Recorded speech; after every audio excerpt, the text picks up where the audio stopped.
Fransa'nın dış istihbarat biriminde çalışan 4 kişi için Çin adına görev aldığı iddiasıyla haklarında 30 yıla kadar hapis istendi. 2017 Aralık ayında bir araştırma sonucu ortaya çıkan olayın incelenmeye alınması üzerine 4 kişi hakkında ajanlık suçlaması yapıldı. Söz konusu çalışanların Çin için Fransa'da bilgi topladığı belirtildi.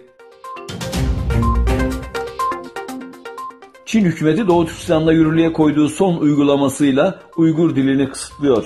İşgal yönetiminin okul ve devlet daireleri müdürlerine gönderdiği mektubunda devletin ortak dilini kullanalım, ikiyüzlülüğe karşı duralım başlığıyla yeni bir skandala imza attı. Bu uygulamada Çin dilinin zorunlu olarak kullanılması, aksi takdirde okul yönetimlerinin ikiyüzlülük ve hainlikle suçlanacağı belirtildi. Konuya ilişkin açıklamalarda bulunan Etik Başkanı Karakaş, Çin'in Doğu Türkistan'da planlı olarak yürüttüğü medeniyet katliamını bir kez daha ortaya koyduğunu, sözde çift dil eğitim politikasını sürdürürken fırsat kollayan Çin hükümetinin son uygulamasıyla medeniyet ve dil katliamına imza attığını kaydetti. Ayrıca dünya kamuoyunu bu olaya tepki göstermeye çağırıyoruz dedi. St. Petersburg Ekonomi Forumu'na katılmak üzere 2 günlük resmi ziyaret için Rusya'da bulunan Fransa Cumhurbaşkanı Emmanuel Macron, Rus mevkidaşı Vladimir Putin ile bir araya geldi.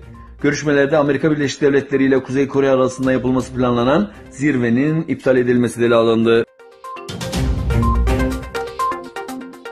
Amerika Birleşik Devletleri Başkanı Donald Trump, Kuzey Kore lideri Kim Jong-un ile yapacağı tarihi olarak nitelenen zirveyi iptal etti. Amerika Birleşik Devletleri Başkanı Donald Trump'ın ithal otomobile %25 oranında vergi uygulanmasını istemesi Avrupa Birliği'nde tepki uyandırdı. Brüksel'deki 2 günlük toplantıda Avrupa Birliği'nin uluslararası alandaki siyasi ağırlığı da masaya yatırıldı. Almanya Başbakanı Angela Merkel 2 günlük resmi ziyaret için Çin Halk Cumhuriyeti'ne gitti.